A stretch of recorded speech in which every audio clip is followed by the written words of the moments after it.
हर हर महादेव। भक्तों, यदि आप विवाहित हैं और इस बार सावन में हरी चूड़ियां पहनने की तैयारी कर रही हैं तो आज की ये वीडियो आपके लिए अत्यंत महत्वपूर्ण है, क्योंकि शास्त्रों में एक ऐसी बात बताई गई है जिसे बहुत कम महिलाएं जानती हैं। अधिकतर महिलाएं बाजार से हरी चूड़ियां तो खरीद लेती हैं, लेकिन उन्हें ये नहीं पता होता कि आखिर इन्हें किस दिन खरीदना सबसे शुभ माना गया है, किस समय पहनना चाहिए और कौन सी ऐसी छोटी सी गलती है जिसके कारण शुभ फल मिलने के बजाय अशुभ परिणाम भी देखने को मिल सकते हैं। यही कारण है कि कई बार पूरी श्रद्धा से पूजा पाठ करने के बाद भी मनचाहा फल प्राप्त नहीं होता। आज की इस वीडियो में हम विस्तार से जानेंगे सावन चूड़ियों का धार्मिक महत्व क्या है, इन्हें खरीदने का शुभ दिन कौन सा है, पहनने का सही समय क्या है, किन दिनों में भूल कर भी इन्हें नहीं खरीदना चाहिए और आखिर क्यों मां पार्वती को अर्पित करके पहनी गई चूड़ियां विशेष रूप से शुभ मानी जाती हैं। अगर आप चाहती हैं कि भोलेनाथ और मां पार्वती की कृपा आपके परिवार पे बनी रहे, पति की आयु, स्वास्थ्य और उन्नति के लिए आपका श्रृंगार वास्तव में मंगलकारी बने, तो इस वीडियो को अंत तक अवश्य देखिएगा। बीच में वीडियो छोड़ने की गलती बिल्कुल मत कीजिएगा, क्योंकि अंत में मैं एक ऐसा छोटा सा उपाय भी बताऊंगा जिसे बहुत कम महिलाएं जानती हैं। अगर आप भगवान भोलेनाथ और मां पार्वती में श्रद्धा रखते हैं तो वीडियो को अभी लाइक कर दीजिए, कमेंट में पूरे विश्वास के साथ लिखिए ओम नमः शिवाय। और यदि हमारे चैनल शिवहम टीवी पर पहली बार आए हैं तो चैनल शिवहम टीवी को सब्सक्राइब करके बेल आइकन अवश्य दबा दीजिए, ताकि सावन व्रत, पूजा और सनातन धर्म से जुड़ी ऐसी महत्वपूर्ण जानकारियां सबसे पहले आपको मिलती रहें। चलिए बिना समय गंवाए शुरू करते हैं। मेरी प्यारी बहनों, आज मैं आप सबसे एक छोटी सी बात पूछना चाहता हूं। जब सावन का महीना आने वाला होता है तो क्या आपके मन में भी एक अलग ही आनंद नहीं जागता? क्या ऐसा नहीं लगता कि अब फिर से भगवान भोलेनाथ के मंदिरों में घंटियों की ध्वनि गूंजेगी, शिवलिंग पर जल चढ़ेगा, घर घर में ओम नमः शिवाय का जाप होगा और हर सुहागिन अपने पति के सुख, सौभाग्य और लंबी आयु की कामना करते हुए मां पार्वती का आशीर्वाद मांगेगी। यदि आपके मन में भी ऐसा भाव आता है तो समझ लीजिए कि ये केवल एक परंपरा नहीं बल्कि आपकी श्रद्धा की सबसे सुंदर अभिव्यक्ति है। लेकिन बहनों, श्रद्धा जितनी पवित्र होती उतना ही आवश्यक होता है सही ज्ञान। कई बार हम पूरी निष्ठा से पूजा करते हैं, पूरे मन से व्रत रखते हैं, 16 श्रृंगार भी करते हैं, फिर भी मन में कहीं ना कहीं ये प्रश्न रह जाता है कि आखिर वो शांति, वो कृपा और वो आनंद क्यों महसूस नहीं हो रहा जिसकी हमने कामना की थी। ऐसा क्यों होता है? क्या भगवान हमारी पूजा स्वीकार नहीं करते? नहीं, भगवान तो अपने भक्त का प्रेम देखते हैं। उनके लिए सोना चांदी, बड़े बड़े चढ़ावे या महंगे आभूषण नहीं, बल्कि भक्त का निर्मल मन सबसे बड़ा उपहार होता है। लेकिन हमारे आरसी मुनियों ने एक बात और समझाई है। उन्होंने कहा कि जब श्रद्धा और सही विधि दोनों साथ चलती हैं तब पूजा का पुण्य और भी अधिक फलदायी माना जाता है। यही कारण है कि आज हम एक ऐसी छोटी सी बात पर चर्चा करेंगे जिसे बहुत सी महिलाएं अनदेखा कर देती हैं। वो बात है सावन की हरी चूड़ियां। बहनों, आपको ये सुनकर आश्चर्य होगा कि हर साल हजारों महिलाएं पूरे उत्साह से हरी चूड़ियां खरीदती हैं, लेकिन उनमें से अधिकांश को ये पता ही नहीं होता कि इन्हें खरीदने का शुभ समय क्या माना जाता है, किस दिन पहनना उचित माना जाता है और पहनने से पहले कौन सा छोटा सा धार्मिक कार्य करना चाहिए। आज की पूरी चर्चा इसी विषय पर है, इसलिए मैं आपसे निवेदन करता हूं कि इस वीडियो को बीच में छोड़कर मत जाइए। हो सकता है कि आज आपको ऐसी बात पता चले जो आपने पहले कभी विस्तार से न सुनी हो। यदि आपके हृदय में भोलेनाथ और मां पार्वती के प्रति श्रद्धा है तो वीडियो को अभी एक लाइक अवश्य कर दीजिए। कमेंट बॉक्स में पूरे विश्वास के साथ लिखिए ओम नमः शिवाय। और यदि आप सनातन धर्म, व्रत, पूजा, त्योहार और धार्मिक परंपराओं से जुड़ी ऐसी ही उपयोगी जानकारियां नियमित प्राप्त करना चाहते हैं तो हमारे चैनल शिवहम टीवी को सब्सक्राइब करके बेल आइकन भी दबा दीजिए, ताकि आने वाली कोई भी महत्वपूर्ण वीडियो आपसे छूट ना जाए। बहनों, क्या आपने कभी इस बात पर ध्यान दिया, जब सावन शुरू होता है तो केवल प्रकृति ही नहीं बदलती, मन भी बदल जाता है। सूखी धरती हरी चादर ओढ़ लेती है, पेड़ों पर नई कोपलें निकल आती हैं, चारों ओर हरियाली फैल जाती है, मानो स्वयं प्रकृति ये संदेश दे रही हो कि जीवन में चाहे कितनी भी कठिनाइयां आई हो, एक नई शुरुआत हमेशा संभव है। यही कारण है कि सावन के महीने में हरे रंग का विशेष महत्व माना गया है। हरा रंग केवल सुंदरता का प्रतीक नहीं बल्कि आशा का प्रतीक है, सौभाग्य का प्रतीक है, समृद्धि का प्रतीक है और सबसे बढ़कर यह जीवन में नई ऊर्जा का प्रतीक माना जाता है। इसीलिए हमारी माँ और दादियां कहा करती थी, सावन में जितनी हरियाली बाहर दिखाई देती है उतनी ही हरियाली अपने घर परिवार में भी बनाए रखने का संकल्प लेना चाहिए। और यही भावना हरी चूड़ियों के पीछे भी छिपी हुई है। लेकिन बहनों, एक बात हमेशा याद रखिए, चूड़ियां अपने आप में कोई चमत्कारी वस्तु नहीं होती। चमत्कार होता है आपकी श्रद्धा में, आपके विश्वास में, आपकी प्रार्थना में जब कोई सुहागिन महिला भोलेनाथ और मां पार्वती को अपना आराध्य मानकर पूरे प्रेम से उनका स्मरण करते हुए श्रृंगार करती है, तब वही श्रृंगार उसके लिए एक आध्यात्मिक संकल्प बन जाता है। आज की सबसे बड़ी भूल, आजकल बाजारों में सावन शुरू होने से कई दिन पहले ही हरी चूड़ियों की दुकानें सज जाती हैं। लोग भीड़ देखकर खरीद लेते हैं। किसी ने कहा आज ऑफर है, किसी ने कहा आज समय मिल गया, किसी ने कहा कल फुर्सत नहीं मिलेगी, और बस चूड़ियां खरीद ली, पहन भी ली। लेकिन बहनों, क्या कभी आपने ये जानने की कोशिश की कि हमारी परंपरा इसके बारे में क्या कहती है? क्या हर दिन शुभ माना गया है? क्या हर समय पहन लेना उचित माना गया है? या फिर कुछ ऐसे दिन भी हैं जिनमें थोड़ा संयम रखने की सलाह दी जाती है? यही वो प्रश्न है जिसका उत्तर हम आगे जानेंगे। और विश्वास मानिए, यदि आप इस छोटी सी बात को समझ लेंगे तो आगे से सावन का श्रृंगार केवल एक रस्म नहीं रहेगा, बल्कि आपके मन की सच्ची भक्ति का उत्सव बन जाएगा। ओम नमः शिवाय, हर हर महादेव। मेरी प्यारी बहनों, आज मैं आपसे कोई कठिन शास्त्र नहीं कहने जा रहा, ना ही ऐसी बात जो केवल विद्वान ही समझ सके। आज की बात बहुत सरल है, लेकिन यदि इसे मन से समझ लिया जाए तो सावन का आपका श्रृंगार केवल बाहरी सजावट नहीं रहेगा, बल्कि भक्ति का एक सुंदर संकल्प बन जाएगा। जरा मन में सोचिए, जब सावन आने वाला होता है तो सबसे पहले आपके मन में क्या आता है? शायद नई हरी चूड़ियां, नई साड़ी, मेहंदी, भोलेनाथ का जलाभिषेक, सोमवार का व्रत और मां पार्वती के चरणों में अपने परिवार के सुख की प्रार्थना। यही तो सावन की सबसे सुंदर बात है। ये महीना केवल कैलेंडर का एक महीना नहीं होता, ये मन को भगवान के निकट ले जाने का अवसर होता है। इसीलिए हमारे घरों में दादी नानी कहा करती थी, सावन में जितना मन भगवान में लगेगा उतना ही घर में प्रेम और शांति बढ़ेगी। बहनों, आजकल एक बात देखने को मिलती है, जैसे ही सावन पास आता है बाजार हरी चूड़ियों से भर जाते हैं, हर दुकान पर भीड़ लग जाती है। कोई डिजाइन देख रहा है, कोई रंग चुन रहा है, कोई जल्दी जल्दी खरीद कर घर लौट रहा है। लेकिन बहुत कम लोग एक प्रश्न पूछते हैं, क्या केवल हरी चूड़ियां खरीद लेना ही पर्याप्त है? क्या जिस दिन समय मिल जाए उसी दिन खरीद लेना ठीक है? क्या पहनने से पहले कोई विशेष भावना या प्रार्थना भी होनी चाहिए? यहीं से हमारी आज की चर्चा शुरू होती है। बहनों, याद रखिए, सनातन परंपरा में किसी भी वस्तु का महत्व केवल इसलिए नहीं होता कि वो सुंदर है। उसका महत्व इसलिए होता है क्योंकि उसके साथ एक भाव, एक संकल्प और एक आध्यात्मिक अर्थ जुड़ा होता है। हरी चूड़ियां भी उसी भाव का प्रतीक हैं। वे हमें हरियाली की याद दिलाती हैं।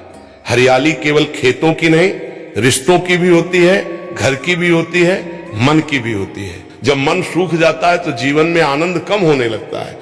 जब रिश्तों की हरियाली बनी रहती है तो कठिन समय भी सरल लगने लगता है। इसीलिए हमारे पूर्वजों ने सावन में हरे रंग को शुभता, आशा और मंगल का प्रतीक माना। लेकिन बहनों, एक बात हमेशा ध्यान रखिए, यदि कोई महिला ये सोच ले कि मैंने हरी चूड़ियां पहन ली, अब अपने आप सब ठीक हो जाएगा, तो ये समझ अधूरी है। धार्मिक परंपराएं हमें कभी भी केवल वस्तुओं पर निर्भर रहना नहीं सिखाती, वे हमें सिखाती हैं वस्तु से पहले भाव, श्रृंगार से पहले श्रद्धा और पूजा से पहले नम्रता। भोलेनाथ को बेलपत्र इसीलिए प्रिय नहीं कि वो दुर्लभ है, उन्हें वो प्रिय है जो प्रेम से अर्पित किया जाए। एक लोटा जल भी सच्चे मन से चढ़ाया जाए तो उसका महत्व बहुत बड़ा माना गया है। ठीक उसी प्रकार यदि हरी चूड़ियां भी भोलेनाथ और मां पार्वती का स्मरण करके धारण की जाए तो उनका आध्यात्मिक महत्व और बढ़ जाता है। एक छोटी सी घटना, एक गांव में दो पड़ोसन रहती थी। दोनों हर साल सावन का व्रत रखती थी। दोनों हरी चूड़ियां भी पहनती थी। पहली महिला बाजार से चूड़ियां लाती, पहनती और अपने काम में लग जाती। दूसरी महिला भी वही करती थी, लेकिन एक छोटा सा अंतर था, वो घर आकर सबसे पहले स्नान करती, फिर भोलेनाथ और मां पार्वती के सामने दीपक जलाती, हरी चूड़ियों को एक थाली में रखती, उन पर हल्दी और अक्षत अर्पित करती और हाथ जोड़कर कहती, हे भोलेनाथ, यदि इस श्रृंगार में कोई शुभता है तो वो आपकी कृपा से ही है। मेरे परिवार में प्रेम बना रहे, मेरे मन में अहंकार कभी ना आए और मेरी श्रद्धा हमेशा बनी रहे। फिर वो उन्हीं चूड़ियों को प्रसाद का भाव मानकर पहनती।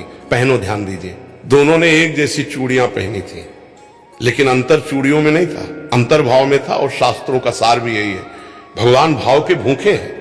यही कारण है कि हमारे बड़े बुजुर्ग हर शुभ कार्य से पहले ईश्वर का स्मरण करने की सलाह देते थे। लेकिन अब एक महत्वपूर्ण प्रश्न आता है, क्या सावन में हरी चूड़ियां किसी भी दिन खरीद लेना उचित माना जाता है, या परंपराओं में कुछ ऐसे दिन बताए गए हैं जिन्हें अधिक शुभ माना गया है, और क्या कुछ ऐसे दिन भी हैं जिनमें खरीदारी टालने की सलाह दी जाती है? बहनों, यहीं से विषय और भी रोचक होने वाला है। अगले भाग में हम विस्तार से समझेंगे कि सावन में हरी चूड़ियां खरीदने का शुभ समय क्या माना जाता है, उन्हें पहली बार कैसे धारण करें और कौन सी छोटी छोटी सावधानियां इस पूरे श्रृंगार को और अधिक अर्थपूर्ण बना सकती हैं। बहनों, अब जरा अपने बचपन की एक बात याद कीजिए, जब भी सावन का महीना आता था, घर की बड़ी बूढ़ी महिलाएं कितने प्रेम से कहा करती थी, सावन आ गया है, अब घर में हरियाली भी आनी चाहिए और मन में भी हरियाली रहनी चाहिए। उस समय शायद हम इन बातों का अर्थ नहीं समझते थे, हमें तो बस इतना अच्छा लगता था कि घर में पूजा होगी, मेहंदी लगेगी, झूले पड़ेंगे और माँ या दादी नई हरी चूड़ियां पहनेंगी। लेकिन जैसे जैसे जीवन आगे बढ़ता है तब समझ में आता है कि हमारे पूर्वज केवल रस्में निभाने के लिए ये सब नहीं करते थे। हर परंपरा के पीछे कोई ना कोई भाव अवश्य छिपा होता था। सावन की हरी चूड़ियां भी उसी भाव का एक हिस्सा है।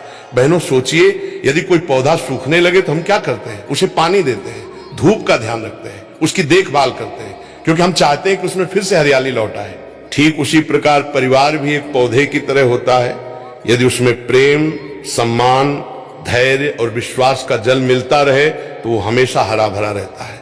और यदि मन में क्रोध, अहंकार और कटु वचन बढ़ जाए तो धीरे धीरे रिश्तों की हरियाली कम होने लगती है। यही कारण है कि सावन हमें केवल भोलेनाथ की पूजा करना नहीं सिखाता, बल्कि अपने व्यवहार को भी मधुर बनाने की प्रेरणा देता है। श्रृंगार का अर्थ केवल सजना नहीं है बहनों। आज के समय में श्रृंगार को अक्सर केवल सुंदर दिखने से जोड़कर देखा जाता है, लेकिन सनातन परंपरा में श्रृंगार का अर्थ इससे कहीं अधिक गहरा है। जब कोई सुहागिन अपने माथे पर सिंदूर लगाती है, हाथों में चूड़ियां पहनती है, मांग में कुमकुम सजाती है, तो वो केवल स्वयं को नहीं सजा रही होती, वो अपने जीवन में मंगल, सौभाग्य और शुभ संकल्पों का सम्मान कर रही होती है। इसी कारण हमारे यहाँ कहा गया कि श्रृंगार हमेशा प्रसन्न मन से करना चाहिए। क्रोध में, झगड़े के तुरंत बाद या मन में नकारात्मकता लेकर किया गया कोई भी शुभ कार्य अपने वास्तविक आनंद को खो देता है। इसलिए यदि आप सावन में हरी चूड़ियां धारण करें तो पहले अपने मन को शांत करें, 2 मिनट भोलेनाथ का स्मरण करें, फिर मां पार्वती से प्रार्थना करें, हे मां मुझे ऐसा विवेक दीजिए कि मैं अपने परिवार में प्रेम, धैर्य और सम्मान बनाए रख सकूं। बहनों, विश्वास मानिए, ऐसी प्रार्थना मन को भीतर से बदल देती है। एक प्रश्न जो हर महिला को स्वयं से पूछना चाहिए, मैं आप सबसे एक प्रश्न पूछना चाहता हूं। जब आप हरी चूड़ियां खरीदती हैं तो आपके मन में पहला विचार क्या होता है? क्या ये कि लोग क्या कहेंगे, या ये कि ये रंग मुझ पे कैसा लगेगा, या फिर ये कि मैं भगवान के सामने श्रद्धा से ये श्रृंगार करूंगी? बहनों, मन की दिशा ही पूजा की दिशा तय करती है। यदि मन केवल दिखावे में उलझ जाए तो पूजा एक रस्म बनकर रह जाती है, लेकिन यदि मन में समर्पण हो तो वही छोटा सा कार्य भी साधना बन सकता है। इसीलिए हमारे ऋषियों ने बार बार कहा, बाहरी पूजा से पहले भीतरी पूजा आवश्यक है। भीतरी पूजा क्या है? मन से ईर्ष्या कम करना, कटु वचन छोड़ना, घर में मधुरता बनाए रखना, बड़ों का सम्मान करना और भगवान पर विश्वास रखना। यदि ये भाव हमारे भीतर आ जाए तो हरी चूड़ियां केवल हाथों की शोभा नहीं बढ़ाती, वे हमें हर दिन हमारे संकल्प की याद दिलाती है। लेकिन यही अधिकांश लोग एक भूल कर बैठते हैं। बहनों, अब मैं आपको एक ऐसी बात बताने जा रहा हूं जिसे अक्सर नजरअंदाज कर दिया जाता है। कई लोग सोचते हैं कि शुभता केवल वस्तु में होती है, लेकिन हमारी परंपरा कहती है शुभता वस्तु में नहीं, उसके उपयोग के भाव और मर्यादा में होती है। यही कारण है कि किसी भी पूजा की सामग्री को आदर से रखने की सलाह दी जाती है। यदि आपने हरी चूड़ियां खरीद ली हैं तो उन्हें घर लाकर किसी साफ स्थान पर रखें। यदि संभव हो तो पहली बार पहनने से पहले भोलेनाथ और मां पार्वती के सामने कुछ क्षण रखकर प्रार्थना करें। ये कोई कठोर नियम नहीं, बल्कि श्रद्धा का एक सुंदर भाव है। और बहनों, श्रद्धा कभी बोझ नहीं होती, श्रद्धा तो मन को हल्का करती है। अब आगे सबसे महत्वपूर्ण बात, अब प्रश्न ये है, आखिर सावन 2026 में कौन सा दिन हरी चूड़ियां खरीदने के लिए अधिक शुभ माना जाता है? यदि सोमवार और शुक्रवार दोनों का महत्व बताया जाता है तो इनमें क्या अंतर है? क्या सुबह खरीदना बेहतर माना जाता है या पूजा के बाद पहनना? और यदि किसी कारणवश पहले सोमवार को चूड़ियां न खरीद पाए तो क्या करें? इन्हीं सभी प्रश्नों का उत्तर हम अगले भाग में विस्तार से समझेंगे। इसलिए इस चर्चा को अंत तक अवश्य सुनिए, क्योंकि कई बार छोटी सी जानकारी ही बड़ी उलझन को दूर कर देती है। बहनों, एक बात हमेशा याद रखिए, भोलेनाथ का मार्ग कभी भी दिखावे का मार्ग नहीं रहा। आपने देखा होगा कि स्वयं महादेव ने कभी राजसी वस्त्र धारण नहीं किए, भस्म को अपना आभूषण बनाया, बागंबर को अपना वस्त्र बनाया, गले में सर्प धारण किया और कैलाश जैसे शांत स्थान को अपना निवास बनाया। इसका संदेश क्या है? यही कि भोलेनाथ हमें सादगी, संतोष और सच्चे भाव का महत्व सिखाते हैं। इसीलिए जब भी हम सावन में कोई भी पूजा करें तो हमारा पहला उद्देश्य भगवान को प्रसन्न करना होना चाहिए, न कि संसार को दिखाना। आजकल सोशल मीडिया का समय है, कई बार लोग पूजा से अधिक उसकी तस्वीर लेने में व्यस्त हो जाते हैं। श्रृंगार भगवान के लिए कम और दुनिया को दिखाने के लिए अधिक होने लगता है। लेकिन बहनों, जरा मन में विचार कीजिए, क्या भगवान को हमारी तस्वीर चाहिए, हमारा प्रेम? उत्तर तो आप स्वयं जानती हैं। मां पार्वती हमें क्या सिखाती हैं? जब भी सावन का नाम आता है, भोलेनाथ के साथ मां पार्वती का स्मरण अपने आप हो जाता है। धार्मिक कथाओं में मां पार्वती को धैर्य, समर्पण, करुणा और अटूट विश्वास का स्वरूप माना गया है। उन्होंने कठिन तप किया, लंबे समय तक धैर्य रखा और अपने आराध्य के प्रति विश्वास कभी नहीं छोड़ा। यही कारण है कि सुहागिन महिलाएं उन्हें अखंड सौभाग्य का प्रतीक मानकर उनकी पूजा करती हैं। लेकिन बहनों, यदि हम केवल उनके सामने दीपक जला दें और उनके गुणों को अपने जीवन में न उतारें तो पूजा अधूरी रह जाती है। मां पार्वती हमें सिखाती हैं, घर में प्रेम बनाए रखना भी पूजा है, बड़ों का सम्मान करना भी पूजा है, किसी दुखी व्यक्ति की सहायता करना भी पूजा है, कटु वचन बोलने से बचना भी पूजा है और भगवान का स्मरण करते हुए अपना कर्तव्य निभाना भी पूजा है। इसीलिए सावन का महीना केवल व्रत रखने का महीना नहीं, अपने स्वभाव को और अधिक मधुर बनाने का भी अवसर है। हरी चूड़ियां केवल सौभाग्य का प्रतीक नहीं। बहनों, बहुत लोग कहते हैं हरी चूड़ियां पहन लो सब ठीक हो जाएगा, लेकिन सनातन धर्म कभी ऐसा नहीं कहता। धर्म हमें कर्म का महत्व भी सिखाता है। यदि घर में प्रेम रहेगा, यदि परिवार में सम्मान रहेगा, यदि पति एक दूसरे की भावनाओं को समझेंगे, यदि भगवान का स्मरण रहेगा, तो घर का वातावरण अपने आप सुखद बनने लगेगा। हरी चूड़ियां हमें इसी शुभ संकल्प की याद दिलाती हैं। जब भी वे हाथों में खनकती हैं, मानो हमें याद दिलाती हैं, अपने शब्द भी इतने ही मधुर रखो जितनी मधुर इन चूड़ियों की ध्वनि है। क्या ही सुंदर संदेश है। एक छोटी सी सीख बहनों, यदि किसी दिन आपका मन बहुत परेशान हो, घर में किसी बात को लेकर तनाव हो या किसी कारण से मन अशांत हो, तो उस दिन भोलेनाथ के सामने 2 मिनट शांत बैठ जाइए, कुछ मांगिए मत, बस इतना कह दीजिए, हे भोलेनाथ, मुझे सही निर्णय लेने की बुद्धि दीजिए, मेरे मन को शांत रखिए, मेरे परिवार में प्रेम बनाए रखिए, विश्वास मानिए, हर समस्या तुरंत समाप्त हो जाए। ऐसा वादा कोई नहीं कर सकता, लेकिन मन अवश्य मजबूत होता है, और जब मन मजबूत होता है तो कठिन परिस्थितियों का सामना करना भी आसान हो जाता है। यही तो भक्ति का सबसे बड़ा फल है।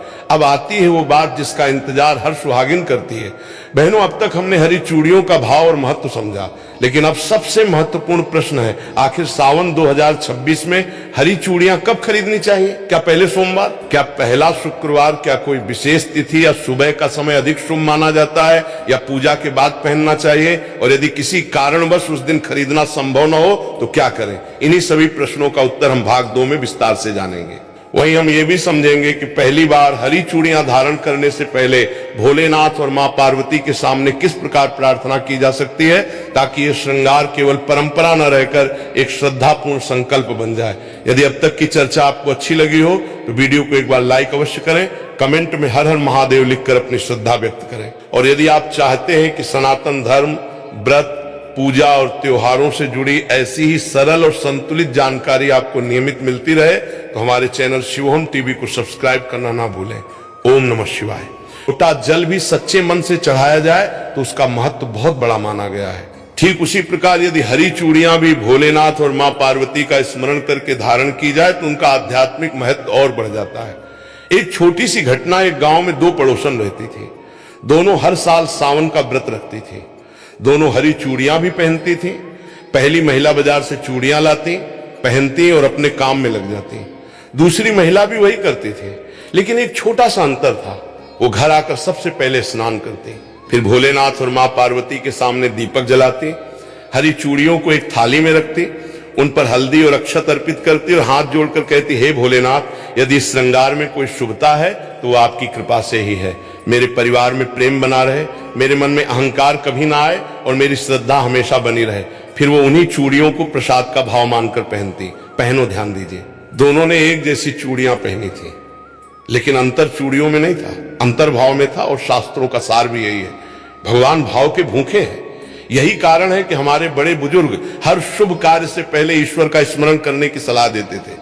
लेकिन अब एक महत्वपूर्ण प्रश्न आता है, क्या सावन में हरी चूड़ियां किसी भी दिन खरीद लेना उचित माना जाता है, या परंपराओं में कुछ ऐसे दिन बताए गए हैं जिन्हें अधिक शुभ माना गया है, और क्या कुछ ऐसे दिन भी हैं जिनमें खरीदारी टालने की सलाह दी जाती है?